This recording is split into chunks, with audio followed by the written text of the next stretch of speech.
We're gonna drop Hi, this and down. okay, we're gonna restart. Hi, and welcome to New England L5R. This is our 7th podcast episode. As always, I'm Eric, and with me, as always, is Luis Hello, hi. and Brandon. Oh my gosh, what's going on, everybody? Okay, and our special guest this week is just Mike, usually who lurks in the background, who now is going to lurk in the foreground. Oh hoy hoy. That's Mike. Hooray, Um, foreground mic. Yeah, so we got a couple new segments today. We're just going to crack right into it.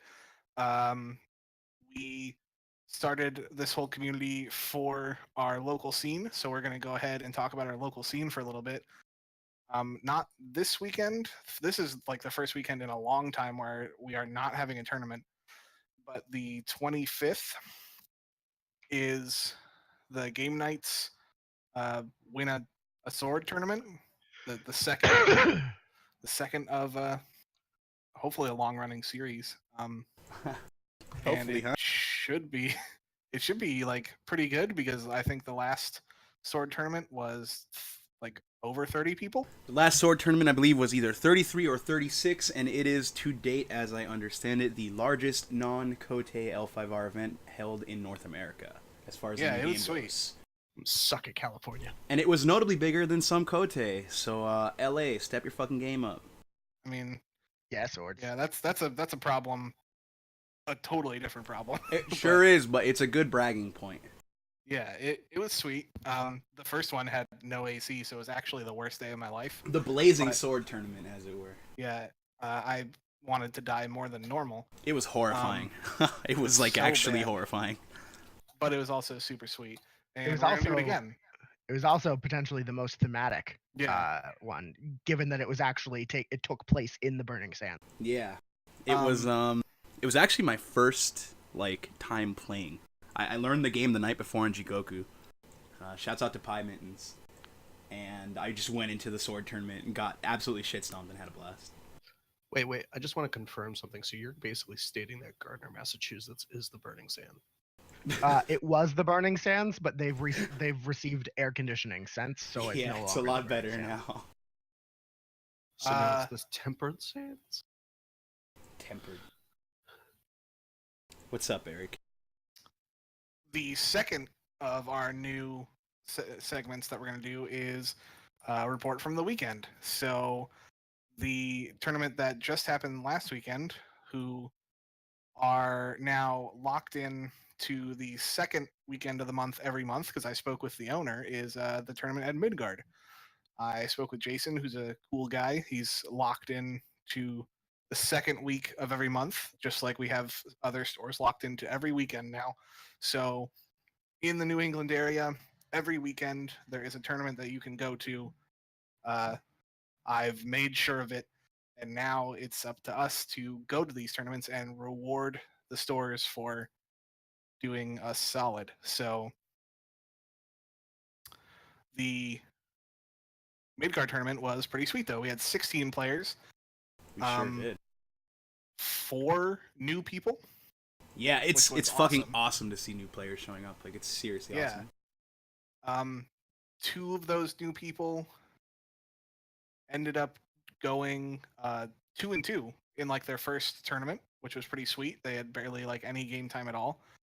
Mhm. And then my friend Ryan, who I just got into the game, came up and got his first win, which was sweet in his first tournament as Oh well. man, Ryan's a trip.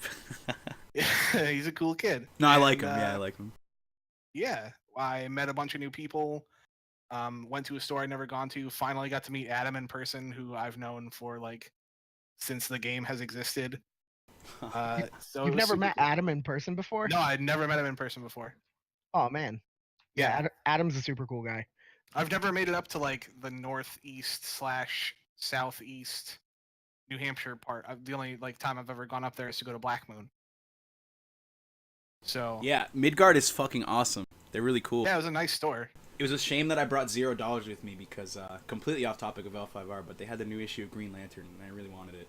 In the end. They also had a good like sushi restaurant next door. It was They sweet. did. That sushi was pretty decent. And the community we up there got is there- awesome, man. Like, Yeah, the, it was the really people cool. there are sick. Dave ran the tournament. Got to meet him. He's a cool guy. I'm hyped for the next one because like crab is real now, so there's a non-0% chance I win as opposed to before. And I really want that fucking playmat. That playmat that We Rhiannon had- did up is amazing. Oh yeah, she's really cool, and I am hopefully talking to her for her doing the art for our playmats for season 2 of the Discord League. Woohoo! But just gonna throw this out here. She is much more expensive than the artist I got to do the first playmats, Of so course. we may need to dedicate more of the prize support towards these than the first one. I'd be more than happy to do so. After seeing Yeah, but her art's like really her cool. work, Go it's check it incredible. out, yeah. It's fucking awesome. You More can to check come. it out. More to come on the season 2 of the Discord League in the next coming weeks. Yep. Yeah, you can see everybody should try and go to the next Midgard tournament. Like I'm gonna make the drive up again just because they're doing a custom playmat for that tournament. Does anybody have an image of that? I don't have Facebook. It's on so- Facebook. It's on their Facebook page. It's Midgard I Comics and should've- Games in Derry, New Hampshire. Yeah, I should have got the picture ready for the cast, but I didn't think to do that. You know, Eric, Um, why don't you look for the picture and then Luis scroll down real quick because I actually want to kind of talk about the turnout for this. Oh, I was gonna talk No, about. get fucking owned, Eric. Okay, I guess this is your show now. All right. I, It's our show, so let's fucking go, Mike. Guess I'm gonna do some background research on my own show. You're relaxed. Anyways, 16 motherfuckers. Good turnout. It's like Eric said, there was like 3-4 new players. It's Some of more them- like more than 4, yeah. Yeah. There was a good amount of new players, and it was like fucking sick because it's always good to see new players. Because it's really difficult to get new players into this game, like exceptionally difficult. It's so hard, yeah. I just like I'm looking at the bottom of the clan scores, and there's something like that is very surprising that I don't see a single. Like I expected a high dragon scorpion turnout. Nope. I expected more grain, and I'm surprised that there are no lions. This is not a lot of local significantly lion more players. dragon than I've ever seen in any tournament in New England. Yeah. Typically, Yeah, as usually weird as it Kyle's the sounds, only Kyle lion is the or only dragon. dragon. Yeah. And even then, it's like I'm looking like dragon only made top 8. Like that's it. Yep. Like, Dragon did not I beat Kyle for the second time in tournament because, like, for a long time, I couldn't do it. He just had my number. That- You know, that I'll also bitch just about the makes me feel matchup, but nowadays it feels way so worse much about better. our top 8. It feels so much better, dude. No, Kyle's fine. Kyle just has like a tendency to sometimes do Kyle stuff. Like I don't the think he other played badly. 3 dragon players besides Kyle were all relatively new. Okay. Yeah, Like Yeah. with the Eric guy, it was like that was like he had started playing like the week before. and the game Yeah. that me and Kyle played literally came down to like the points in time, which, boy, I gotta tell you, I really fucking hate time, but that's a different conversation. I mean, we can talk about it, but Yeah. It just doesn't feel good. I went to time It's twice also gonna and be it something never we're felt gonna have good. to be prepping for when we go to PAX because Yeah. it's gonna be a big, I mean, big fucking thing. It matters a lot, and I should prep for it a lot more being a crab player because my clan is just like the clan that goes to time. Crab and Scorpion, yeah. But it's just a very unsatisfying game. One of my losses was because it went to time, and time was called after an action window that I passed. I should have been paying attention, so I lost that because I couldn't steal the favor because the action window had passed. And then the second game, I won against Kyle. It went down to time, and I won on points because like no matter how the game state changed from where we were, if he played out the turn, there was no way he could have stolen I can't find the picture. the points. That's fine. It's really cool. But long and short, time just makes really good games feel bad. Like both games that went to time, one I lost and one I won, they both just felt miserable because they were like super good games, and then time happened and the game was no longer good. I don't care what you guys have to say about this tournament. The story of this tournament is Gabe. Yeah, he's a butterfly. Dude showed up. This is his like blossoming into a competitive L5R player. He was like brand new. I mean, considering the last tournament at Midgard, he got the pity prize support. Yeah. Like, he got handed Yeah. a stack of stuff because he got 0 wins and just got absolutely, just lost. He started playing No, he like got 2 second. months ago, right? Yeah, I'd say around that much. Yeah, and he's doing really well now. I was like super happy to see him hold it down. Yeah, he's listed as Keeper of Air here, but I am almost positive that is incorrect. He was playing He's Seeker of Fire. Fire. Yeah, I had to register you guys because you were in the car, and I like kind of just like 50-50'd it because he played Keeper at the last. Yeah, no, tournament. he really likes Keeper Air. Yeah. I think he was just, making sure to test new stuff. It's weird because, like, Seeker of Fire to me almost feels like a shoe-in, but losing such crucial cards from Keeper of Air, it's not Well, quite they the also- obvious answer. They also didn't do the restricted feast or famine either. I don't so think you anybody technically actually get- played with that. Nobody that I I saw did. Like, I don't I think would Gabe not. used another restricted Yeah, card. Gabe treated it as his restricted card, Yeah. Okay. and Which I'm happy sure about. The Unicorn players played with that, but Yeah, it's just they didn't treat Feast or Famine as restricted yet, but I'm happy everybody did because Yeah. tournaments, and this is nothing against the tournament. I understand why they made their choice. This is a personal thing. It's just not a good feeling to play in it is explicitly clear that they do not intend for Feast or Famine to be with any other restricted card. So playing it with restricted cards doesn't really make anybody a better player. Like, nobody's learning anything from it. It's just like, oh, well, you could charge and Feast or Famine me, okay. Stuff like that. Right, well, that's also on FFG for literally not. That's absolutely FFG's fault. It's not the tournament's fault. It just makes, in my opinion, like it just doesn't feel good to play that way. So like, I wish FFG would be quicker about it, but them taking this long is probably indicative that they're going to change the restricted list a bit. Yeah, I would expect that because it's not automatically out that they're probably going to make more than one change. yeah. The other thing to take away from this tournament really is if you take a snapshot at the end of round 2, the only undefeated players are the 3 experienced Scorpion players, and then Gabe, who was just, like we said, having a great day. So like, one thing we can really take away from this is the new Scorpion deck is very strong. Adam basically only didn't top 4 because his round 3 and 4 opponent were Scorpion mirrors. And me and Ian both beat him. It's it's hard to approach this without just sounding like a bitch, but it does get fucking old after a while, right? Like, I can't imagine having played this game from the start of its existence and just having to deal with this forever. Because I've been playing for like 8 months at most, and it's already getting to the point where I'm like, this is really old. And like, it's really boring now. It's just always Scorpion dominating fucking literally everything.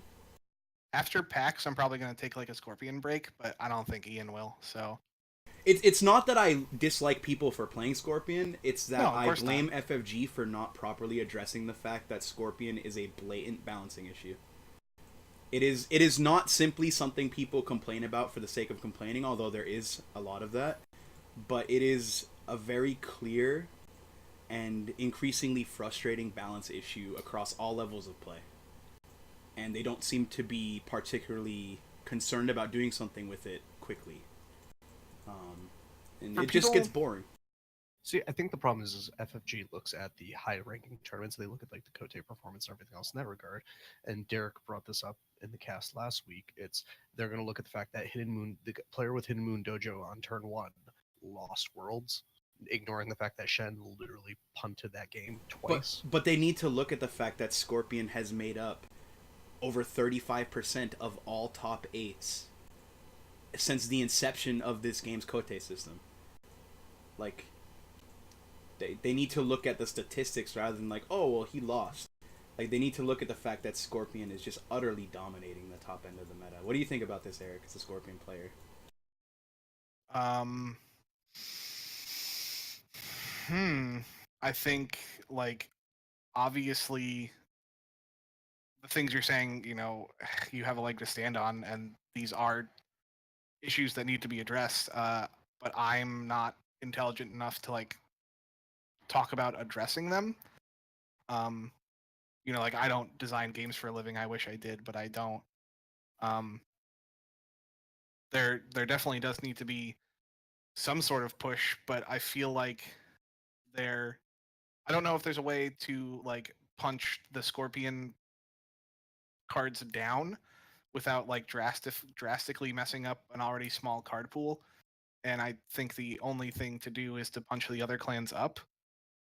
But That's you some know, serious power creep we're looking at.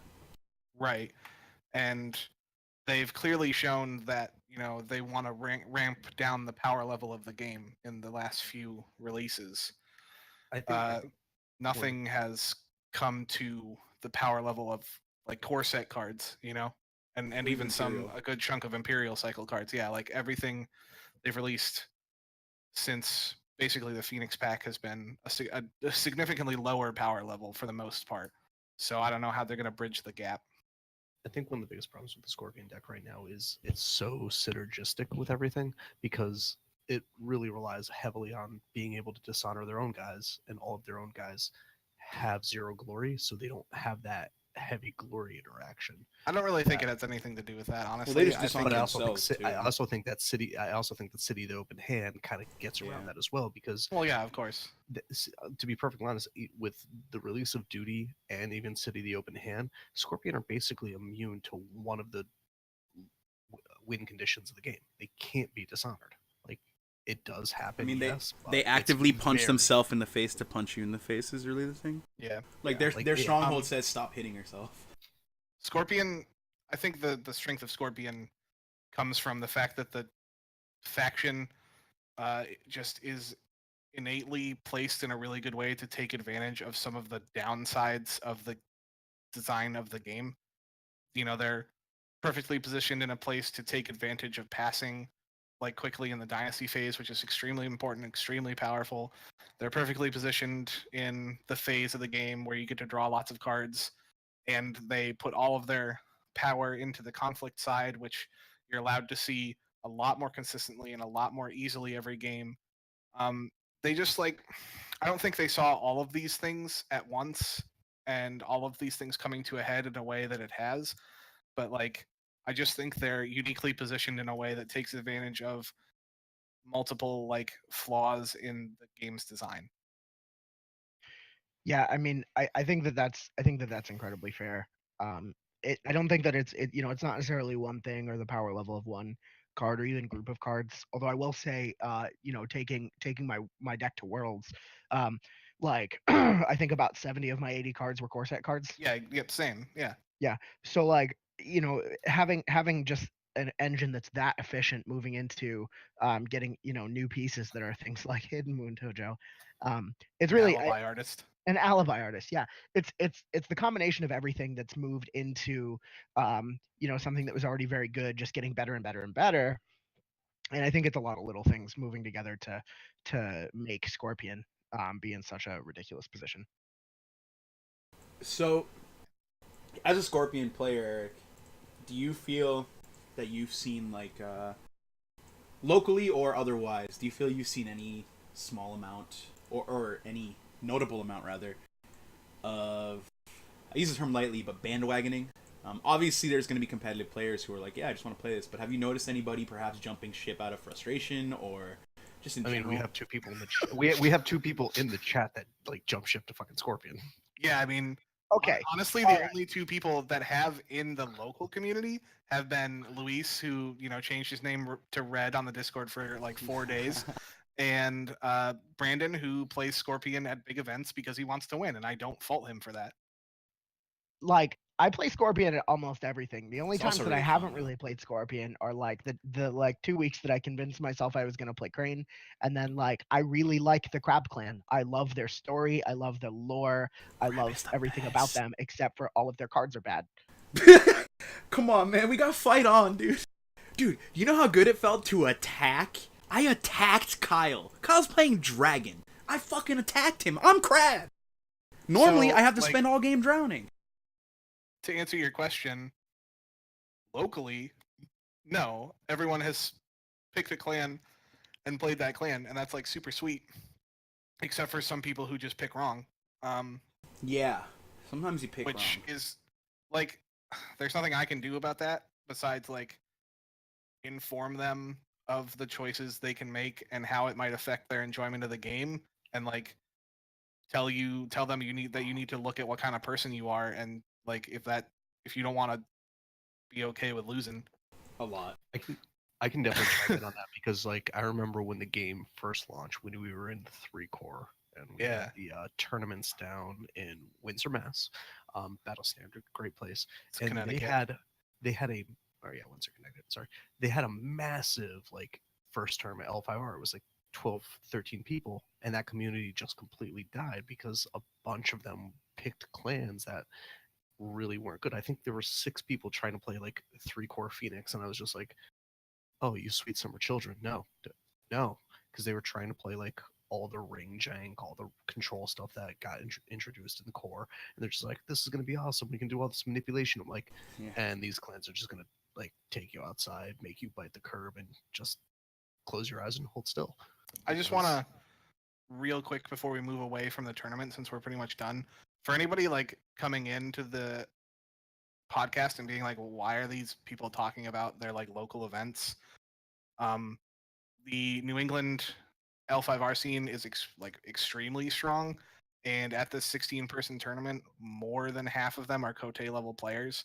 So it's actually like pretty sweet to look at snapshots of our local tournaments and extrapolate data from that. So Yeah. just so you guys, if new people come in, I that's mean, why we talk about them.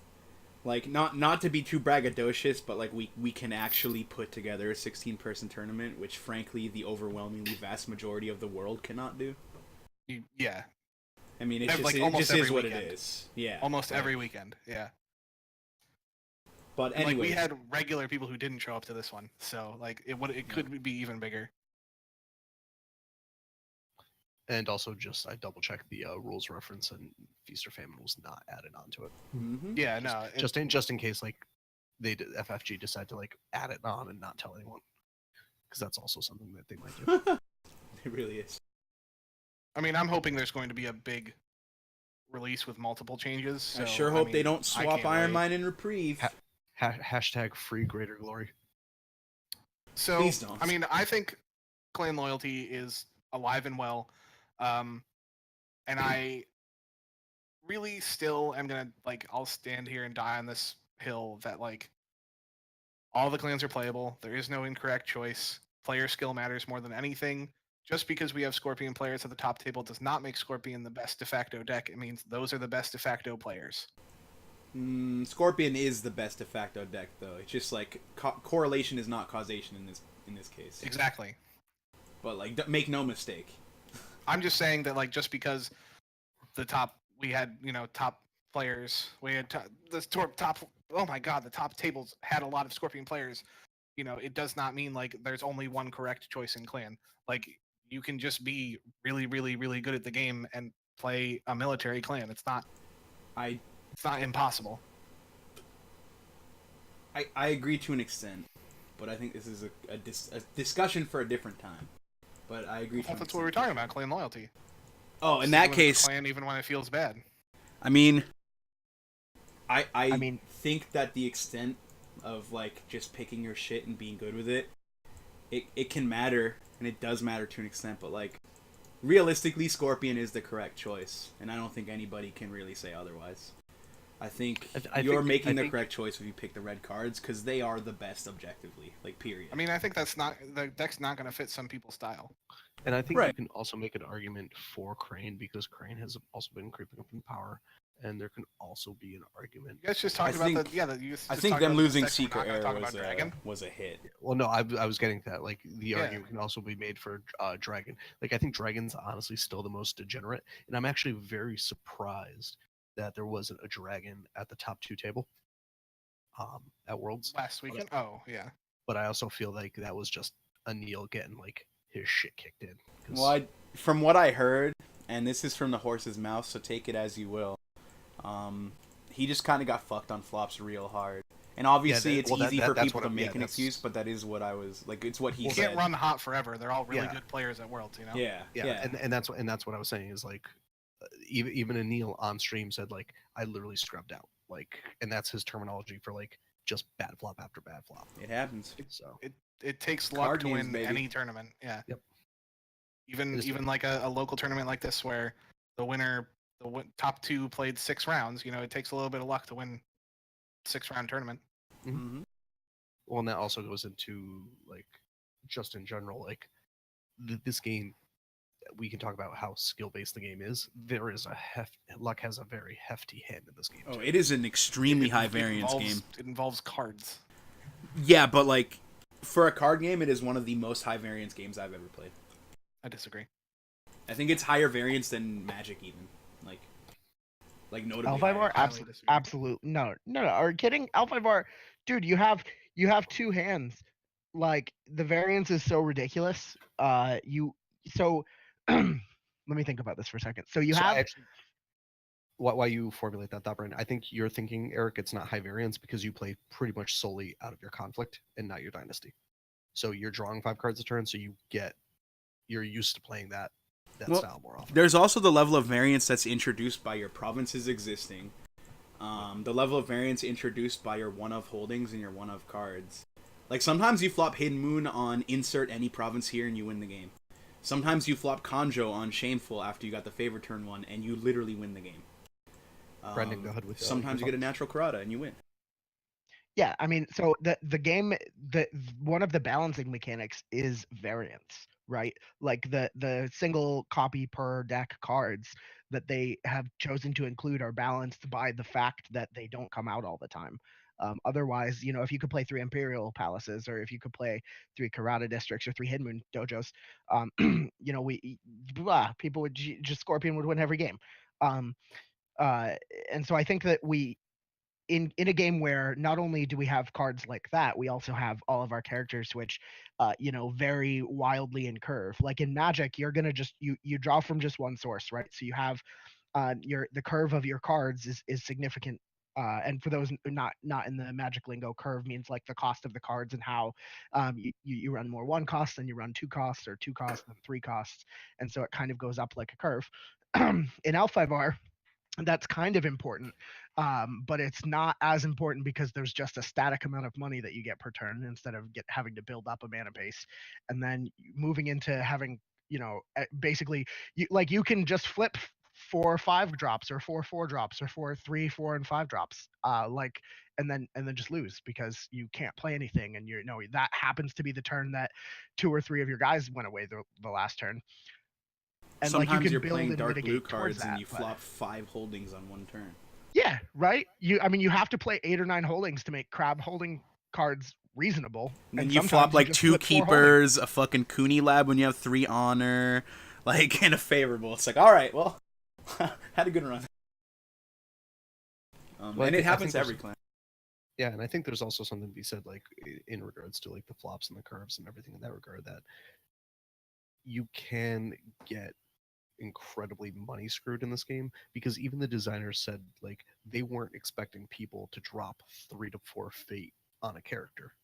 Like they said, like, we never saw a Kasada, like in their playtesting, we never saw a Kasada with more than 2 fate, because we never thought people would play the game the way that I'm not even going to say pros, but like high caliber players are playing the game. And I think that's one of the things that Magic's done a very good job of, is Magic will bring in pros to play test the game, whereas L5R they just grab They a do bunch of now. people. Well, yeah, they do. They've been doing that since Tempest Cycle is when they started bringing pros. Yeah, it's just they now have pros on the actual design team. Yeah.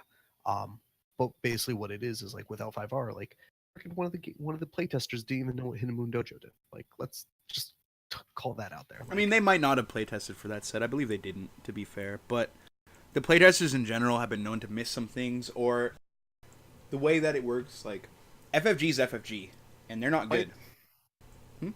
Playtest has to represent every caliber of player. You can't just playtest with competitive players. You have to bring in, like, casual people as well. Mm-hmm. And there's stuff like, this is like my favorite fucking hearsay story, but you know, Lion's Pride Brawler, not to pick on Lion, I'm not going to try to punch downward here, but get fucked Lion. Lion's Pride Brawler being the way that it is, as far as I understand it, is because that the playtesters were testing with the rule of, what's the word? participation. Cousins. Yeah, so they were like, oh, we'll just Lion's Pride Brawler your guy if you defend with him. And stuff like that. Like, they were playtesting it that way, and it's like, yeah, the card's fine that way. In actuality, it tells you to go fuck yourself no matter where you are.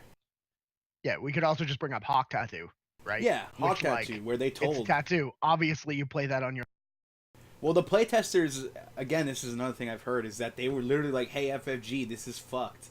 And FFG was like, alright, dude, whatever. And just let it through. Like, I was told that the playtesters warned FFG about Hawk Tattoo, which is why I was so fucking butthurt about it for so long. Thoroughly upset.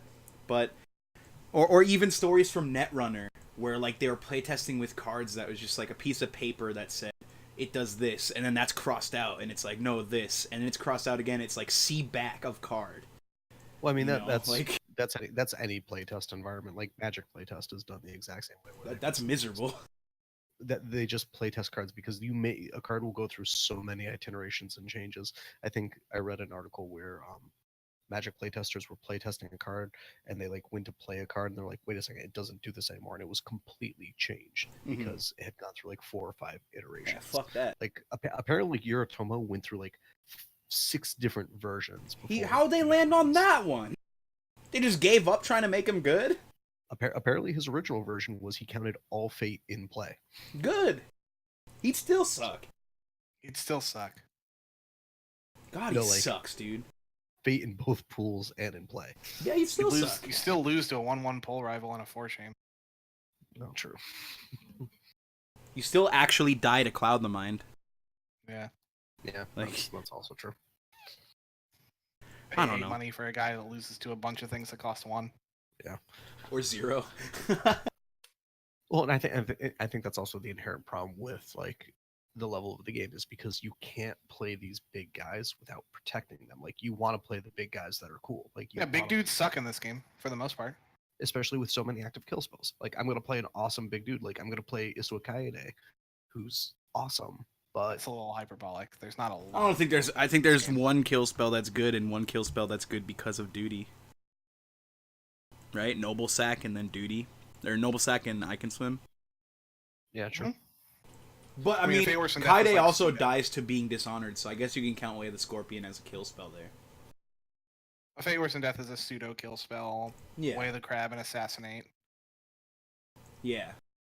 Which, funny enough, Phoenix is like one of the part. only susceptible clans too, because they just can't run as much conflict characters. Yeah, and I think every clan has a way to deal with someone big. Like Dragon have Void Fist. Love it. Crab have Way of the Crab. It's pretty bad at dealing with big things, but continue.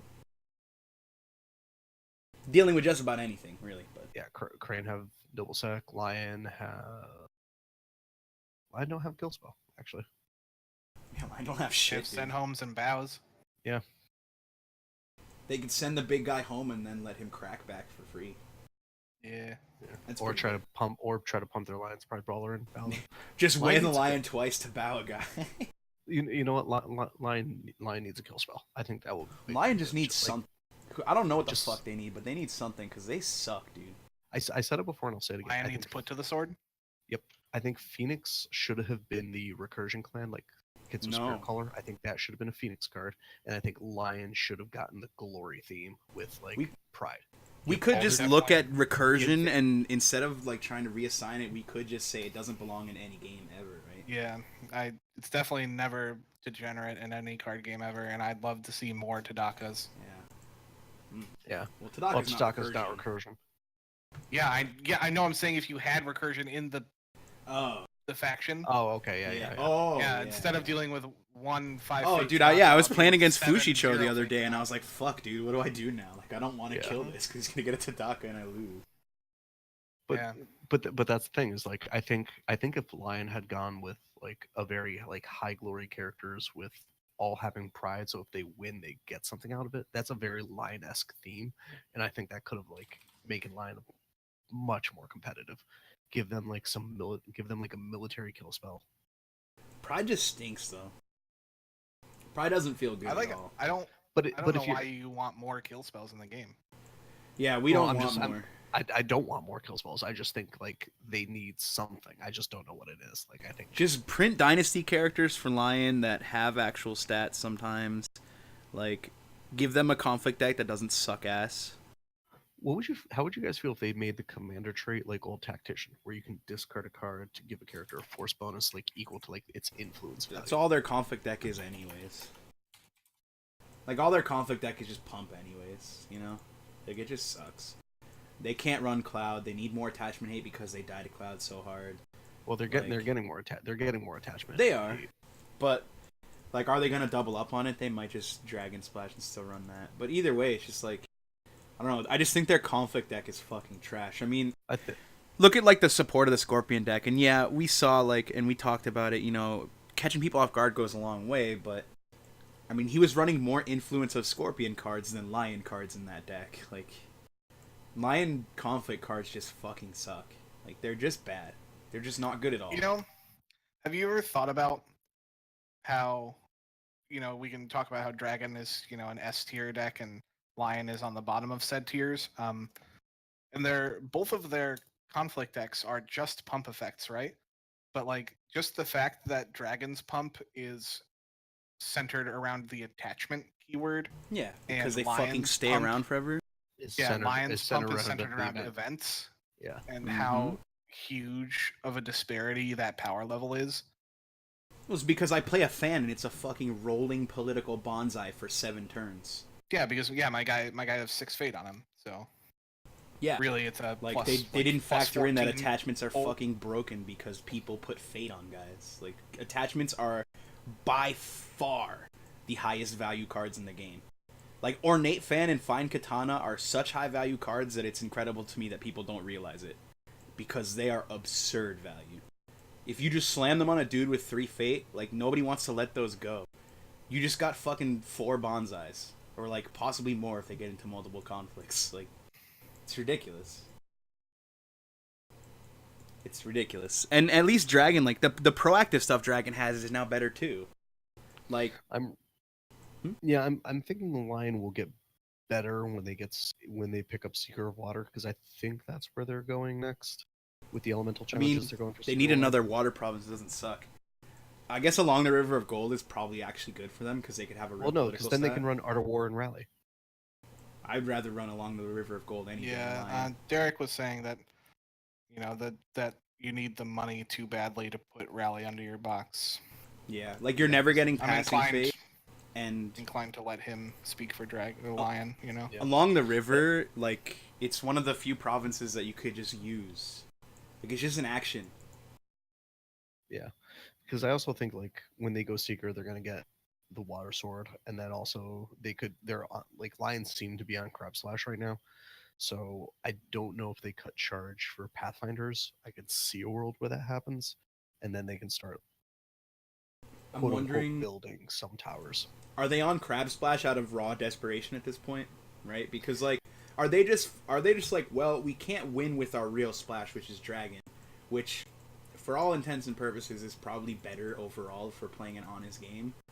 But, like, Lion is shit, so maybe they're just going all in on high rolling people and just playing Crab Splash and throwing caution to the wind. I think they're on it for reprieve and spreading the darkness. Well, yeah, but what I'm saying is, like, Let Go is so important to them because the moment one of their cards gets clouded, they lose the game. So it is not reprieve, but yeah, it is spreading the darkness. It's spreading the darkness in skirmishers, right? Skirmishers, yeah.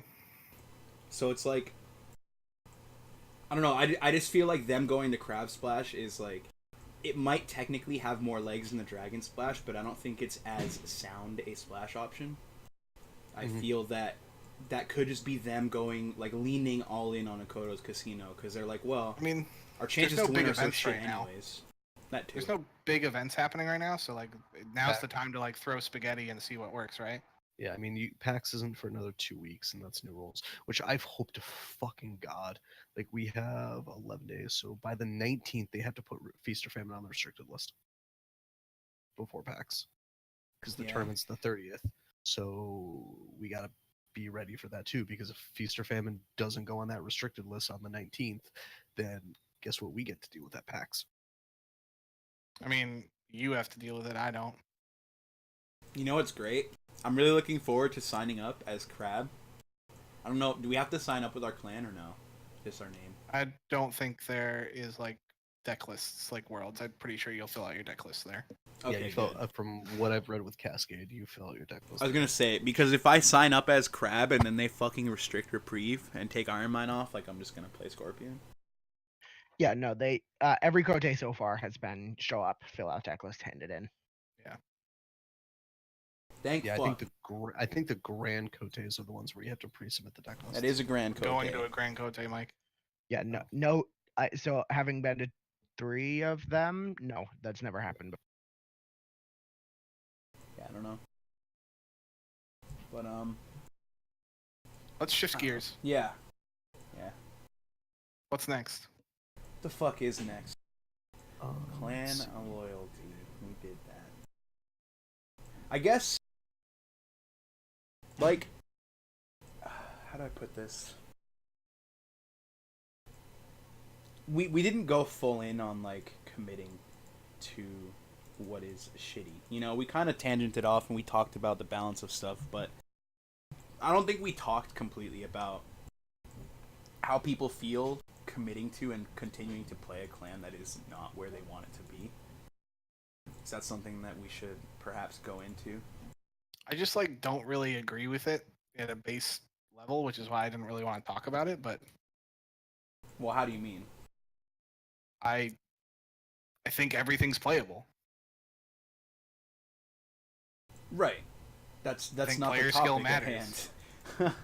What's the topic? No, what I'm confused. saying is like when people are playing a clan that they consider to not be good, it's not a matter of whether it's playable.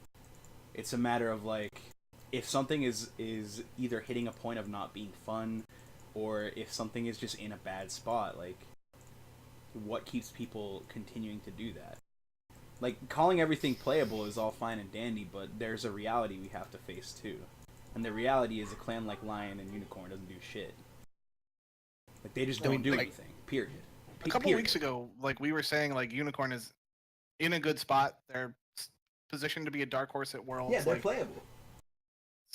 But you just said they don't do anything, and they're They're not good. playable and they don't do shit. Yeah, they are don't still get bottom it. tier gutter trash, but they're playable now. So okay, so I think I can kind of Also, like just real quick, like for the record, having said something in the past does not mean opinions can't change. Of course, but like that's a really quick, that's a very drastic change in opinion over a week. Yeah, one can be optimistic and then be like, oh no, actually, Unicorn and Lion got absolutely fucking shit stomped 6 ways from Sunday and did nothing, which they did. Okay. Right, like that's all I'm saying. Do you think that more speaks to the caliber of player at Worlds because most people who were going to try and win Worlds were not playing those clans?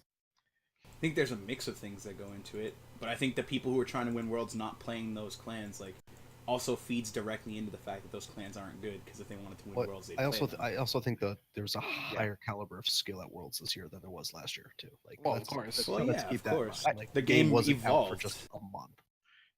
So for sure, higher skill, absolutely. I will say though that like pretty much every Hatamoto I know didn't neglect to, or I don't know of any Hatamotos that showed up at Worlds that jumped clans. I will say, Yeah.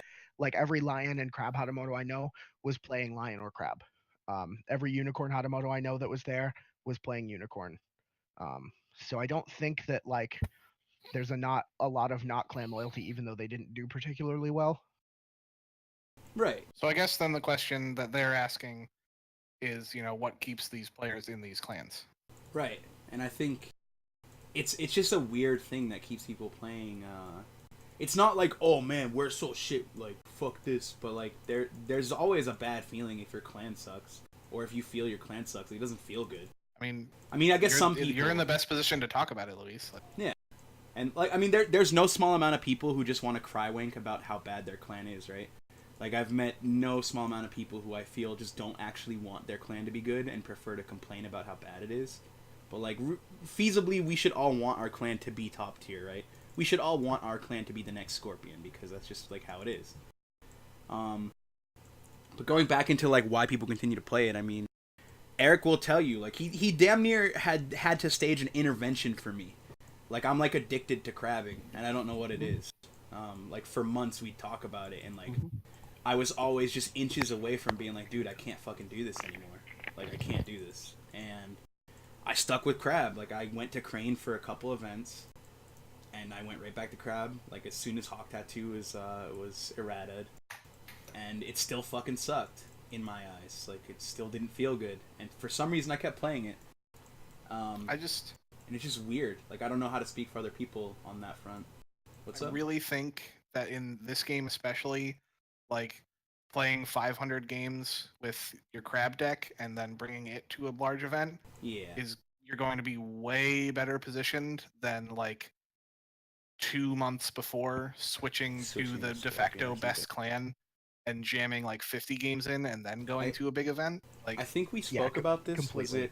Was it last week or did we speak about it in person? Where it was like, you know, I felt no small part of why crab players were even able to perform at all was because we fucking played the same deck for like 2 years. so just do the you same think exact that's shit. why these people are sticking to their clans? Because That, it's so I mean, that hard that to makes get, sense, and it's something that I hadn't really thought about. it's so hard to get a real amount of testing in this game because games take an hour. Yeah. I I think there is a lot of like sunken cost or like sunken time, you know. Yeah. Like it may not be a fallacy, but there is so much sunken time into playing something that it's intimidating to switch over. Even if you're good, like there are plenty of good players who can naturally swap over and be great.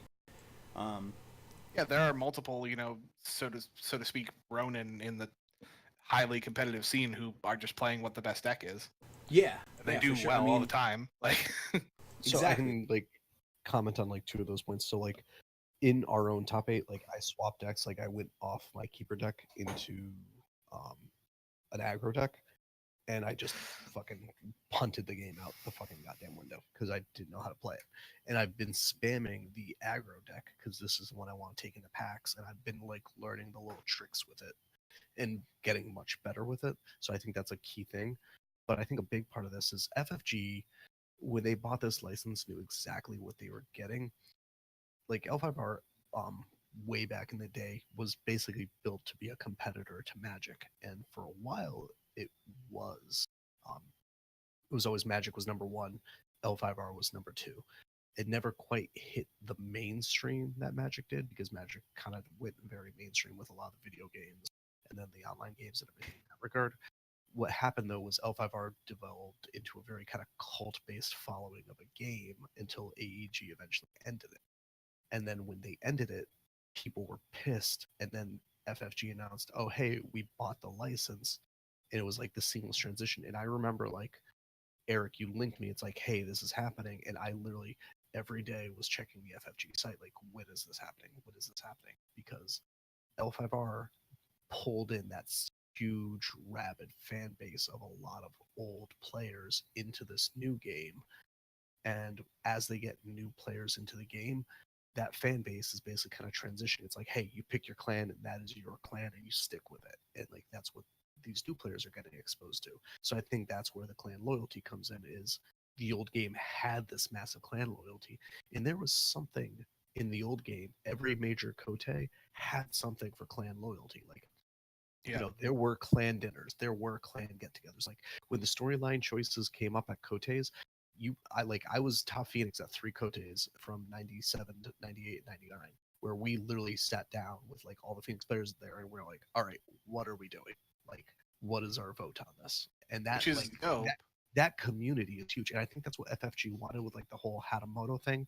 And I really wish they Good would thing they removed that. If that's what they wanted, they punted the shit out of it. Oh, they Yeah. want they 100% Thank you, FFG, for buying my favorite game. I love you, and your lead designers are great. But They I think they- that's going to get fixed. I think they're going to do a year of it and they're going to be like, yeah, we fucked up and they're going to fix it somehow. they had some cool storyline choices at Worlds, but like, Yep. we're not going to get any of that at the event we're about to be at, and they're certainly not going to do Yeah. it at smaller events that they've basically said they don't give a shit about anymore by the changes. Well, so, and that's the thing is like, I think if FFG really wants to bring the game back to like its quote unquote glory days, they have to revamp the Kote system. Like AEG's Kote system was actually really well done. Are you guys familiar with how the old Kote Fuck system no. worked? So there was I was born in 1991, so no. Okay, so there was one Kote per state. That's how they ran it. So there was one Kote for Mass, one Kote for New Hampshire, and everything else like that in that regard. The winner of the Kote, there was the big key storyline thing that was going on. One of them was the four win story, where each winner of the Kote got to vote for which of the four wins they would back. And at the end of the Kote season, the out of the four wins, the person who had the most votes became the new emperor. The person who had the least amount of votes died. So that was a huge thing, because it's like, okay, do I vote for this person that I really want, but I want this other person to live, so do I vote for them? So that was something that was really cool. And then the top clan choices all had a one vote that was cast that went towards the overall total of the votes. Like there were three options for each clan for your choice. So then the top vote from each Kote. And by having 50 of them, you had a set amount of what was going to happen. But more importantly, there was now a regional thing. Like I went to like 4 or 5 Kotes. Like I would go to the New York one, the New Jersey one, the New Hampshire, the Vermont, the Mass, and the freaking Maine one. And like they had people driving from like California coming out to the events. Like there were prizes for who drove the farthest, and they were these big. Yeah, they did have crazy shit like that, like out of the way stuff. Exactly, and they were held in big conventions. Like the Massachusetts ones were held in a Polish American Legion club, which housed like 500 people and was still filled to capacity with like the tables, the artists, and everything else in that regard. And to get a Kote license, you basically had to fill out a form, apply. It's like, hey, I want to run the Kote for this. You had to meet certain criteria. You had to basically prove to them, it's like, I have this place rented. This is my staff. These are the judges who I have. Like you had to put all that together. And then AEG was like, okay, you're running this Kote. And they put it on the local players to run it. Like now they're doing everything through Cascade. I think the big holdup here is that FFG doesn't give a fuck. Right? Like they don't care enough. I don't think it's that they don't give a fuck. I think it's that it's not on their radar. I think they don't realize how big of a cash cow they have, because the prizes they have for this game, the metal tokens, the full arts, the full bleeds, all that stuff is way out of the ballpark of what FFG had or AEG had. Yeah, AEG dude, the old prizes were fucking godlike. They were so sick. Like, dude, old school... No, I'm saying the old school prizes were okay. They weren't as... I think the current prize pool is actually better. Like, see, I'm thinking of like... I guess I'm what's the word? Whatever. I'm confusing, like, because people used to do way more bounties and shit too. You know, well, there used to be like bounties. Yeah, bounties were different because bounties were player based. Like, yeah, bounties they were player based. What we saw with Wandering Ronin this year at Worlds, like that was a bounty. You would have those at every single Kote. Constantly. Like, there were players bounties to betray your clan and shit. Well, there were bounties players had on other players. It's like every time you beat this player, I'm gonna give you $10. Like those were actual bounties that happened at Kotes.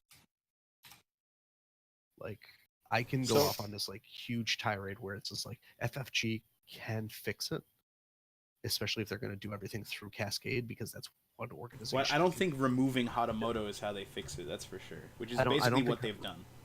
Yeah, no, I don't think removing Hatamoto. What they need to do is hire a community manager. FFG, I'll send you my resume. I mean, I really think they do need more community involvement, because like their community involvement. And here's a hot take. It's not that hot, but maybe it'll get me some heat. Their community involvement right now is like their bullshit AMAs where they don't actually answer questions and they give like canned responses and they won't tell us anything. And people on the L5R Discord who will like essentially just dick ride the entire time, or like you're not allowed to call them out on their bullshit because you might get warned on the official Discord. And it's like FFG needs to have like an open and honest communication with the community that they want to engage so badly. They can't just throw shit at us and be like, all right guys, the community's great. Like, not because of you, FFG. Like, not because of you at all. The community's great because the fucking players are awesome and they're fucking dedicated. You're not doing shit for us. Yeah, I agree. Basically all the cool stuff that's happening right now, for the most part, is like dedicated people in the community giving themselves extra part-time jobs. Yeah. Mm-hmm. And honestly, that's kind of how the old Koteis used to run. Was people would take on like an extra part-time job to run that Kote event, but they also got cool things from AEG for running the Kote. Like I knew the guy Ralph that ran the mass Kotes. He would walk away with so much free shit from AEG because it cost them nothing. It's like they're trying to emulate that with the ECs, but like, I mean, and the ECs are going to be sick, but again, this is not FFG's doing. These elemental championships that are going to be happening, like, we know the tournament organizers who are making this happen, who are breaking their fucking backs to bring these events to us, so we can fucking play the game. We can be devoted to the game because they fucking love the game and they love the community that they've helped create. FFG has not done shit for that. And like it just pisses me off. It really bothers me that there's such a massive following of dedicated people, and FFG can't even throw us a fucking bone every so often. They'd rather spit on us and just kick us. I mean, they are giving us the prize support for them. Yeah, but like, I will agree that is the baseline. Yeah, that's the baseline. I agree with you. I'm just saying they're not doing nothing. Yeah, like they're not helping support the community except by being like, yeah, here's some prizes. Yeah, here's a box of stuff. Yeah, here's a box of shit.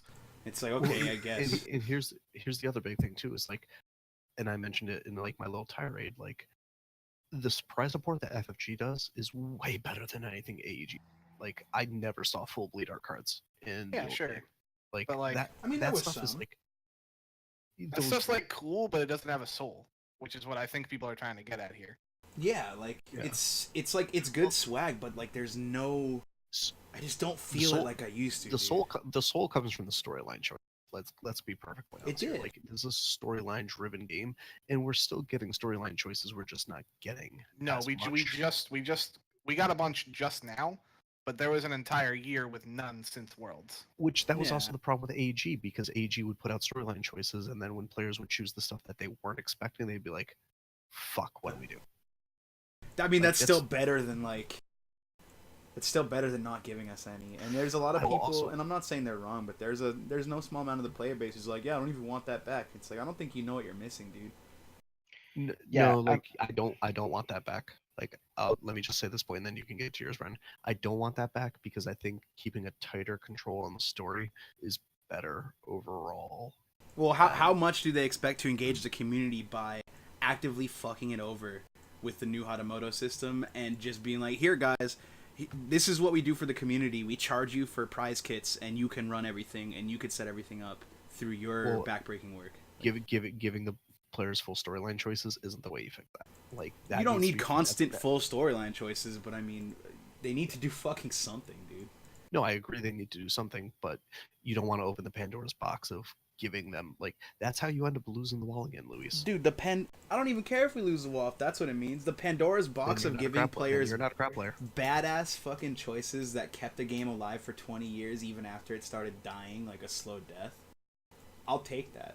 If I could get another fucking 10 years out of this game because they give us storyline choices, I will fucking gladly let the game die slowly for it. Because that was the lifeblood of the old game. Brendan, you had so I mean, I was just gonna say, like, from having not come from Old 5R, Old 5R storyline prizes and like this community that they fostered, that is like everything that has drawn me into the game, which is in no small part thanks to like Mark Armitage. But like, I want to see Fantasy Flight move into something where, you know, they support the community and they have things that you know, so for instance, right, one of the things that's been happening at Worlds that happened at Worlds this year, the the Legend of the 5R podcasts thing, it reminds me so much of like the old 5R community where people would like get together at events and do things that like actively support the community growing of the game. So like this year, for instance, for anybody who didn't listen, we have access to it and should totally do something like that. I'll send you guys the links. But effectively, a bunch of the podcasts got together, and they so that the Hidden City Rollers, the guys from Australia, Art of Warcast, Jade Throne, Sixth Ring, Troll 5R even was there. We were there. It was super good. Focus Strike. Shouts out Focus to man. Strike was there. Nobody, baby. Oh no, absolutely don't not at all. Man, there were so many awesome folks, and it was just like this. It was the coolest thing ever to just hang out and like talk L5R with people, and the fact that you know community stuff like that really I think is what this game is the most attractive point of this game. Also, like we mentioned, we mentioned clan dinners earlier, which at Gen Con this year was great. But like the way to kind of bridge the gap, or at least as far as I see the way to bridge the gap in between the um, the game itself and then the all of this extracurricular thing and to draw people in story stuff, right? Like the ability to make impactful decisions has not only filled a bunch of our time over the past couple of podcasts, talking about what families people would choose for the world's prize this year. I just don't see them taking that away and making the game feel like it does, or like it does in like my imagination, I guess. And I think that because we're so early into the game, it's literally a year. It released a year ago. Um, I think that we're seeing Fantasy Flight build it up slowly, and I'm sure there's no one who would not agree that maybe if they just told us things a little bit more frequently, everything would be way better. But like looking at the very carefully manufactured choices that they have given the players from like last year. Samuel Benny's got to choose one thing, and then we had a few things that happened as a result of the Tashi Rambo Kote season, and now we had one player from each clan make one choice. It seems to be ramping up to me, and it So seems like they've gotten to the point where they've built this foundation of careful, steady decisions, and they're not just like, you want a Kote? Which character do you want to murder? it's awesome that like all signs point to them ramping up, but like we live in a world with like humans who have short attention spans, especially when it comes to games like these. You have a very short window to like plant a foothold in a community and like get people wrapped into it because people will move on to the next game really quickly. And like you may have missed your window already, you know? Yeah, Yeah, the game I is mean very there's a hard to lot to be beat right said now. for getting them up early, for sure. And I think that's uh, something that they need to work on for sure. Just But running out of I time wouldn't. to work on it. Starter decks could be a good thing to help get newer players in. Like, here's a full Yeah, Just stack. there's it's not a already big starting to enough. get intimidating to bring a new player in. Yeah, but I feel like the card pool is not big enough for a starter deck yet, you know? I do sort of agree, especially because it also disincentivizes them buying those packs later on too, because Yeah. it means like, oh well, I'm just gonna get cards I already have, so like that's less cards value for me. You know what I mean? It's Almost all of the Game of Thrones factions have their own big box, which like the starter decks for the most part are like core cards and big box cards with a few things sprinkled in from there right. from like smaller packs. So like we're nowhere near that, you know? Yeah, not even close. I mean, I hope they continue to ramp up, and I hope they just start fucking talking to us, dude. Because like, I've said it before. I'll say it again. FFG, you don't just get to fucking buy my favorite game. Like, you don't just get to buy a ton of people's favorite game and favorite setting of all time and not do anything with it. I mean, Like, you can't just do technically that they to the do. community. They can, but guess what? We have every right to tell them to go fuck themselves, which is basically how I feel anyways. Like, everything within the community has still been built by the community, and they need to start fucking giving back a little more than they do. Because, like, they have something in their hands that deserves a lot better than they've fucking given it so far. That's all. I mean, at the end of the day, FFG is a company, and they're here to make money. They're running Exactly. So don't they're ever running fucking trust them. well, they're also running the LCG model, which inherently makes less money than the CCG model. So that's the other thing too. Like, if L5R was a CCG again, they'd be making a ton of fucking money because of how big the player base was. Like, you'd be buying packs left and right and everything else in that regard. Um, I wouldn't.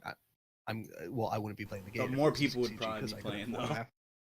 Yeah, but the only reason I'm playing the game again is because it's an LCG, and I think they made the wise call to make it an LCG because they've had a lot of success with like Game of Thrones, Netrunner, and Arkham Horror doing that. but money is a very big thing for a company that they've got to be able to turn a profit in order to keep it going. AEG ran at a loss for the last 5 or 6 years, and it basically crippled the company. Like if you look at like the actual quarters earnings and everything else in that regard, AEG didn't start becoming profitable again until they sold the L5R license. So I mean that's really is, I mean, we as the community can be in an uproar and everything in that regard. That is really something that we also have to consider. It's like this company's giving us something that we want. Like, yeah, we can complain about it, but at the end of the day, I'm just playing devil's advocate here. They are out to make money because Yeah. I will say, with all due respect to you, like, I'm not saying this like, oh, fuck you, Mike. It's just, I will never be beholden to any corporation that, like, I don't owe them anything. I am happy that I am still able to play my favorite game and enjoy my favorite setting, but I will never, for a moment, stop and sit here and just be thankful for their existence as a corporation that wants my money. Oh no, they need no, to be I'm not, thankful that I am giving them just, my money. I'm just playing devil's advocate here. Right. And I'm just saying, like, we need to make FFG, like, they need to work for us. We don't work for them. They need to work for our money. Yes, they are providing us with a product that we want to buy, but we don't have to be thankful to them for it. They need to prove to us that they're worth continuing spending money on. It is a weird stance to take while providing free content for their game. Absolutely. Absolutely. Like, we are working for them, but I'm working for the community because I care about the community the same way I always have. I agree with you. I just think it's a little... It's unfortunate. It's like living under capitalism, right? I mean, I can hate it, but I gotta accept it for now. For now. Rise up. Eat the rich. Eat the rich. Seize the means of production. Abso-fucking-lutely. Property is robbery, my friends. Anyways. Right, things are getting weird. anyways. I think... I mean, do we have anything else you want to wrap up and cover here? Once again, let's let me just give a quick shout out here. Brandon already covered them, but shout out to all the other podcasts in the L5R sphere, talking about the Jade Throne, Hidden City Rollers, Focus Strike, Sixth Ring, Troll 5R, the Art of Warcast. Anybody else? If I missed you, I fucking apologize. We love you. Shouts out to everybody in this community. It's fucking just being awesome. mentioned in the same breath as like those other podcasts that like I listen to and am a fan. It's super fucking cool because dude, I saw somebody follow us on Twitch and I thought we were Hollywood as fuck now, you know? Yeah. Oh, shouts out to Imperial Advisor, man. Y'all were actually they were not getting me into at the game. Worlds, but hell yeah. Big shouts out to y'all. Like I fucking consumed y'all's content when I was getting into the game. Yeah, they were my first like favorite podcast before they kind of started winding down.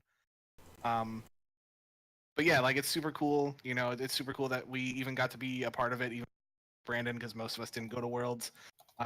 Hopefully next year. I think next year we should. Yeah, like I'm super excited just to be a part of it. You guys should. Anybody watching our stuff should go check them out because their stuff's way better than our stuff. So.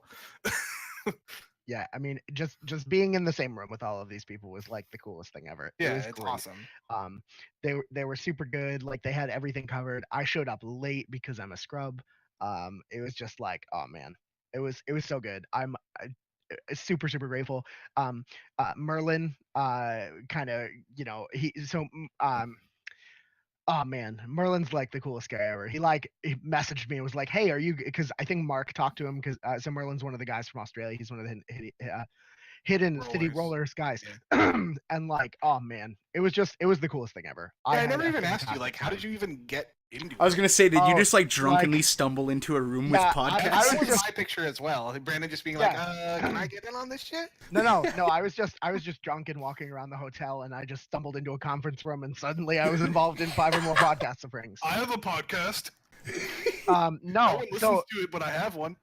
So I don't remember if I think it was I think Mark Armitage talked to Merlin from Hidden City Rollers and mentioned that I was on NEL5R, and then we had a conversation about it, and then they were planning this thing, so they invited me to a Facebook group, and then they just were like, hey, when are you coming? And like Melissa from the Sixth Ring is somebody who I've met a few times, and I met her at Gen Con, and we've been talking, who also I believe should be judging at PAX Unplugged, which is going to be super cool. Shit, we're going to meet some folks. Yeah, and so like Shay Ramsey from Jade Throne is like the nicest guy on the planet as well. Um, and so I was just The hanging out eternal with these optimist. folks, and then they kind of brought me in, and it was so good. My God. That's fucking awesome. It's just cool to see like community interaction like that. That's exactly the type of shit I was fucking ranting and raving about. It's just awesome to see that people are still so dedicated to doing stuff like that.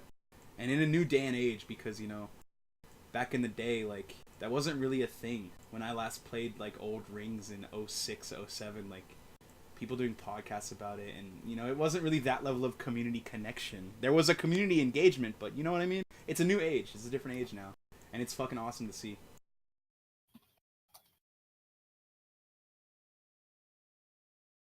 So, normally right here is where we'd start huffing the most premium butt hash. Finest butt hash, baby. But we're putting that on pause because top 8 hype, and we have some games to do. So We I sure think we're do. gonna like cut the cast for now and switch gears again. Yeah, time to switch gears onto some games. Just So some people games. just listening to the past, or people just listening to the cast, this is the end for you. I I'm have just- been Eric. I've been Luis. I'm Mike, and I'm just going on record just saying there will be no jankum smoking in our hotel room at Hacks. No, none huffing to speak of. And But, Brandon, but who are what you? if one or more of us make crab Hatamoto? Like, Oh, you you better can't- fucking you believe can't it, dude. discriminate against us. You like know that. I'm bringing And, some of the secret stash just in case. and Well, I Brandon, will you at got a I hotel will room. I at have some I have a point. Gatorade bottle full of my own shit for mixing right now. Fantastic. Yeah, you got to prepare if you're gonna play crab. Yeah, exactly. You gotta be So ready. I will at some point again be Brandon. Absolutely fucking perfect. Anyways, that'll be us signing off for the podcast. However, if you are watching Void the Fist is stream, the best dragon province. it is. We will still be streaming these games. So And give we us a will moment to all switch see you gears. guys at PAX in 17 days. Yeah, Bye, guys. 17 days. Bye. Backs it up. And remember that time where Brandon said that Void Fist is the best dragon province? Void Fist is the best dragon province. I would say also the best For dynasty Shamir's card stronghold. in the Scorpion deck is the new City of the. It is pretty good. You want to Uh, sell me no, one no. for $75, bro? Not even close. Sell I me want yours, it. come on. No, I want it, but it has the dynasty card back. It doesn't have the province back That's so Oh. stupid. It is because weird. they're dumb and they fucking put it. We That done? is dumb. Yeah, We're we're done. right? We already Yeah, cut. well, I mean, Okay, we're still I mean, we're streaming. still live, but like, we cut. Oh, I mean, Fantasy Flight's great. I love everything Oh, they dude, do. no, fuck them. No, Fuck 'em, so dude. yeah, so I assume We it was don't the have to do same. what Jade Throne does now because they've kind of like sworn off of talking shit about FFG in the hopes of trying to get Yeah, like and look what more happened. casting jobs. They got to fucking cast worlds. Yeah, alright? I So know. I'm saying if like some of the We have Fantasy Flight Luis on the guys, cast. It's never wanna- happening. if Yeah, it's some- never if some of the- happening. I'm not a some good of the look. Fantasy Flight guys want to meet me in a back alley. I'm not gonna not take one for the team. And I'm pretty sure Luis has gone on record of saying #fuck Brad. Hashtag fuck Brad forever. Fuck Well, that guy. Anyways, Brad's not really involved so much anymore, and yeah, as every it interaction, fucking That's should. kind of the point. every he- interaction look at I've him, ever he's- had with Tyler he- Parrott has been great. That Tyler guy's seems like a class fucking act. darling. He's a super cool guy. He does. Um, But Brad, look, they put him on Keyforge, and look what happened to Keyforge, dude. Racist names. Coincidence? I think the What? fuck not, dude. Why Oh, is you when did Keyforge get racist? You Dude, didn't know Keyforge that? decks got They had to do, released. like a big recall. And they did a recall because some of them were literally like, one of the names was like something racist power or some shit. Like, So so- White Power? one of the card names White Power, and it was just a white dude. Like the picture was a white dude stomping on an alien. yeah, and like one of the decks literally had the word racist in it. Like, how did that even get into the game?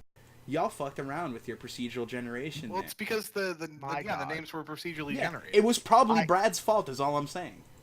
So you're saying that Brad put it hacked the Gibson to get Yes. the free Wi-Fi? I don't see why Like, you like, wouldn't put- have. Luis is going on record saying that Brad is racist. Yeah. No. No. No. I- No. Stop. Wait. No. No. I said Luis is going on record, not us. No, I'm not going on record saying that. I'm saying it's probably his fault that Keyforge fucked up already. I mean, it stands to reason. Look at all the fuck ups in L5R when he was around. It's probably his That's- fault. That's too much. I told you, it's Yeah. never My- gonna happen so for us. what I New was NEL5R saying does not is I'm pretty follow sure the opinions the of one reason they member. did it Yeah. is because all of the gold and the silver champs are all also dynasty cards. So I assume that they did it Just because like, it oh, saved fuck it, money, dude. and it was just like an oversight. We really need an intro that's like a professional voice actor saying, you know, the New England L5R-cast does not share the opinions of Luis Espinosa. Yeah, specifically naming me. Yeah. And then we'll open up every cast immediately after that with, "Hi, my name is Luis. Fuck Fantasy Flight. Brad can suck it."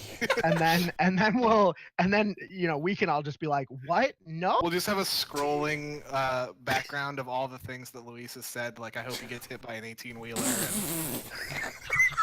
Have you said that? Yeah. Oh, yeah. I mean, I have said that if it I were don't to know if you happen, ever I said wouldn't it in words. feel You've definitely bad. typed it. I'm not saying that I would hope it happens. I'm saying like if it happened. I will definitely go pull the quote where he These said are he hoped it doctored happened. photos. These are doctored photos. Listen, Brad, I would never say that My about you. God. We're best friends after all. And Brandon, he's a I'm good gonna guy. have to go through every single chat room of the Discord until I find it. Good luck, motherfucker. For what it's worth, I've met Brad only one time, and he seemed like a cool guy. Oh, I'm sure he's a cool guy. It's just it's his fault that Keyforge had a big, meltdown already.